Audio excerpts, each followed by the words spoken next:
So yesterday we talked about inverse functions, right? How do you find the inverse of a function? Switch x and y. Always? Every single time when you're finding the inverse, you always switch x and y? Yeah, depending on the situation that you're given, you might have to do something after that or not, right?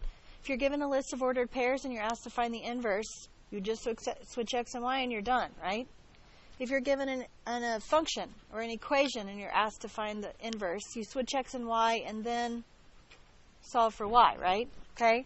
And if you're given a graph, you got to reflect it over the line y equals x, and you can do that by taking the points and switching x and y and then regraphing and getting the inverse that way, right? Okay? So while we're going to get to inverse function stuff in just a moment, we need to review some stuff that we did a couple weeks ago, because it's going to come up and we need to make sure that we're comfortable with it. Okay? One of the things that's going to come up is this. F of x plus g of x. Different operations with functions. Okay? Now, I'm not talking about like an appendectomy, right? We're not talking about losing our appendix. We're talking about operations with functions like adding, subtracting, multiplying, dividing, right? Okay? So how would I go about doing this problem right here?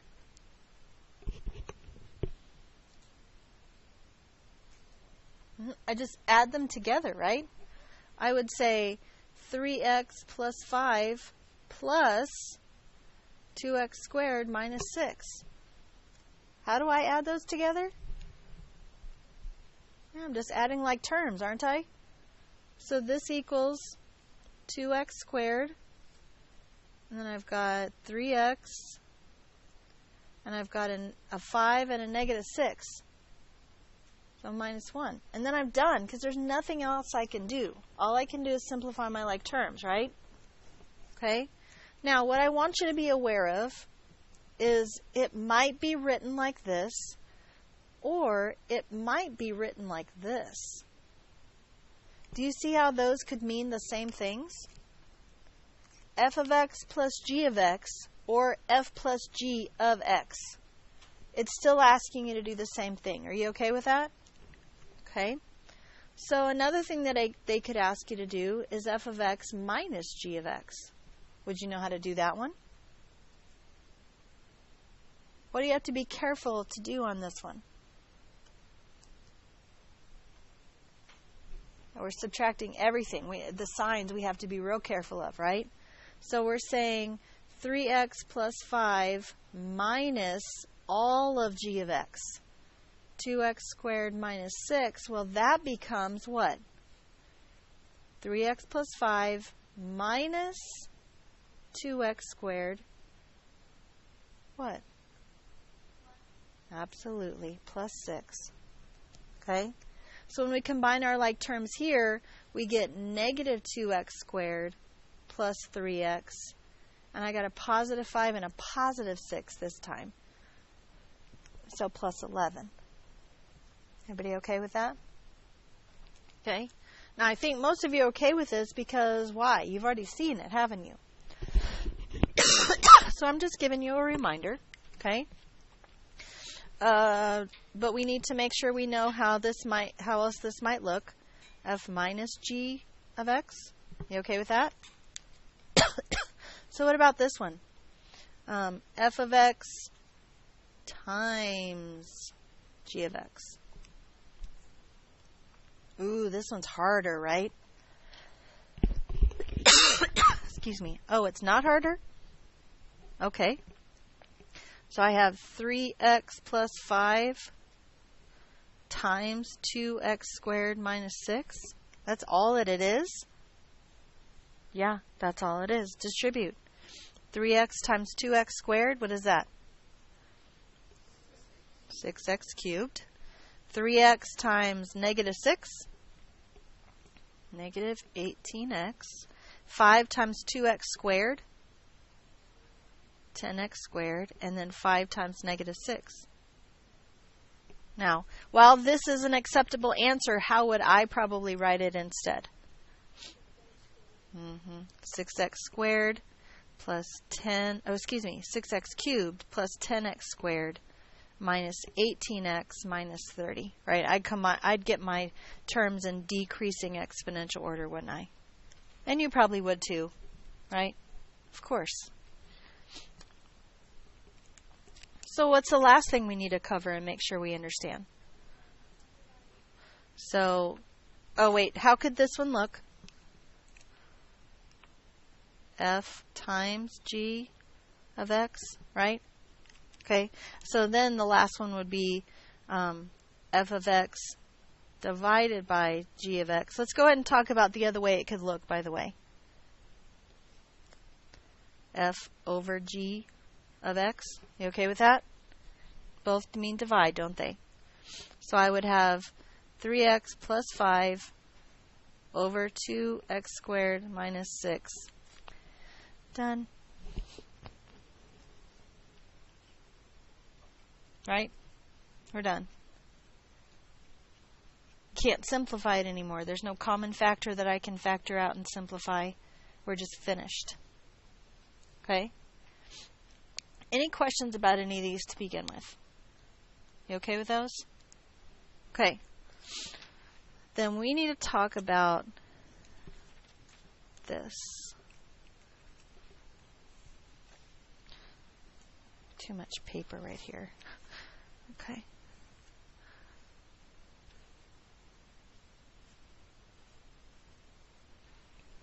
Now, I know we just did a problem that looked like this. This does not mean the same thing. It just does not. Okay? Now, tell me how this could be rewritten. Knowing the patterns that we just did for these back here, how could this be rewritten?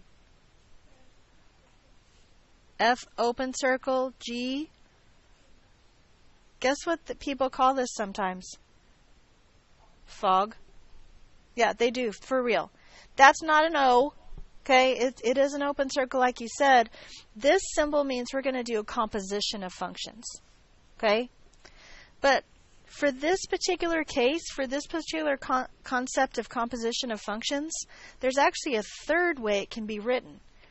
And while I like fog, because it's fun to say fog, the third way that it's actually written actually makes the most sense to me. So I like to show you that way as well. Okay? And it looks like this. F of g of x. That's what this means. F of g of x. F of g of x. This, we can pretend this stands for of. The O stands for of. Okay? So I want you to think about this for a second. What does it mean for you to say f of 2? What does that mean? Well, this used to say f of x, didn't it? So if I want you to find 2, yeah, that's exactly what it means. X equals 2. So if I told you f of x equals, 4x minus 1, how do we find f of 2? Yeah, anywhere there's an x, I don't write a 2 anymore. So I don't write an x anymore, I write a 2. 4 times 2 minus 1. Does anybody know what 4 times 2 is? Okay, 8. Minus 1? Minus 1 is 7, right? So f of 2 equals 7. Are you okay with that? Ruben, are you okay with that? It's okay. We had a long break, right? We're getting back to it? Okay, so let's take this one step further then. Okay? I'm going to go ahead and tell you f of x equals, we'll just use that, 4x minus 1. But I'm also going to tell you that g of x equals 3x plus 6. Okay? And now I want you to find f of g of x. I want you to do this thing right up here. So I want you to think about it like this, though. What used to be here? An x. What's here now? A 2. So anywhere in the f, I replace an x with what was inside, right? I want you to do that here. This is saying, wait, tell me this. What used to be here? An x. What's there now? G of x. So anywhere there's an x, I want to write G of x. So I start writing f, 4 times x. I don't want to write x. What do I want to write? G of x. Hold on just a second. Hold that thought just a second, okay? And then minus 1. Is everybody okay with me so far? Yes? Do I know what G of x is? I do, right? So I can say 4 times 3x plus 6. Because that's what I know G is, right? G of x is 3x plus 6. And then I finish writing this right here. Now, here's the deal. This is an extra step that some of you don't need. Some of you were going straight here, weren't you? You could see already what G of x is. But if you can't see that right away, I really want to see this step from you. Fair enough? Okay. So, am I done?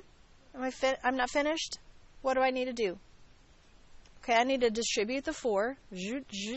So I get 12x plus 24 minus 1. Now I'm finished, right? Oh, no? Oh, I can still simplify, right? So 12x plus 23. Now I'm done? Now I'm done. Okay, I can't do anything else to simplify this, can I? What does this equal? F of G of x. Do you see why I like to write it this way, by the way? Because I know I start with f, and I know anywhere there's an x, in f, I put g. Okay? Now, please keep in mind that these things all mean the same thing. All right? All three of these mean what that means. So whatever term is first here, whatever function is first, that's what I start with, and I put this one into that one. I put this g into f. Fair enough? Now, why in the world would we need to know how to do composition of functions? That's an excellent question. Okay? Can I answer it for you? All right, let me show you. Let me say that in this particular problem, f of x equals, how about 2x minus 7? Okay? And g of x equals x plus 7 over 2.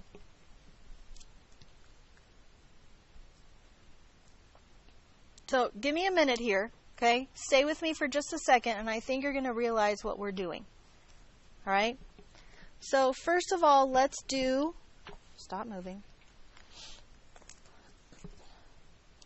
First of all, let's do FOG. F of G of x, or F of G of x. Remember, those both mean the same thing, right? Let's do FOG. Okay, so I start writing F. Anywhere there's an x, what do I put in? A G of x. Minus 7, right? So 2 times what used to be x minus 7. Now, do I know what G of x is? Yeah, it's right there, right? So I say 2 times x plus 7 over 2, and then I have this minus 7 right here. You okay so far? I need to simplify this, don't I? How can I simplify this? What happens to the 2's? They do, don't they? They simplify to 1, don't they? So what do I have left? X plus 7 minus 7? What does that equal? X. Okay? So put that on pause for a second. We're going to stop right there because we can't simplify it anymore, right? We'll talk about that result in just a moment. But before we do, I want to do GOF. I haven't done GOF for you, have I? Is GOF something you could figure out? Because it would be G of f of x. That means I start with G and put f into G, right?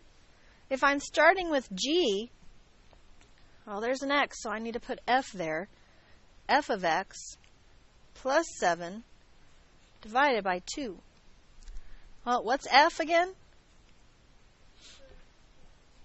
2x minus 7 plus 7 over 2. Huh. Yep, you're seeing the same thing. What's negative 7 and positive 7? 0, that's 0. What's 2x divided by 2? Oh my goodness. What do you notice? Not only do they equal the same thing, but they equal x. Tell me what you just told me a second ago. How do you find an inverse function? We flip x and y, right? When we graph it, what line does those two functions reflect over? The line y equals x. What did we just prove about these two functions? That they are inverses of each other. That's exactly right. Okay? So that's why we have composition of functions. If we do composition of functions both ways, Fogg and Goff, and they both equal x, we have proved mathematically they are inverse functions. Okay? Now, for these two particular, like these are lines, aren't they? Both of these linear functions. Those are pretty easy to graph and see if they're inverses, aren't they? But when we get into square roots and when we get into cubes and we get into all sorts of absolute value stuff, it's not necessarily that easy to see if something's a function or not by graphing it. This is a much, much simpler way to see if they're inverse functions. Do Fogg and Goff. If they both equal x. And guys, remember, it's not that they both equal each other. It's the fact that they both equal x. It would be great if they both equaled 4 or something, right? But this tells us that they reflect across the line y equals x, which makes them inverse functions. Okay? Does that make sense? To anyone? Okay, good. So you have a worksheet, yes? I want you to circle the following problems on your worksheet. Don't give me heck about how this is numbered. We'll talk about it in a second. Okay? Circle number 5, and right underneath that, circle number 17. And right underneath that, circle 21, 22, 23, 24, 25, 26.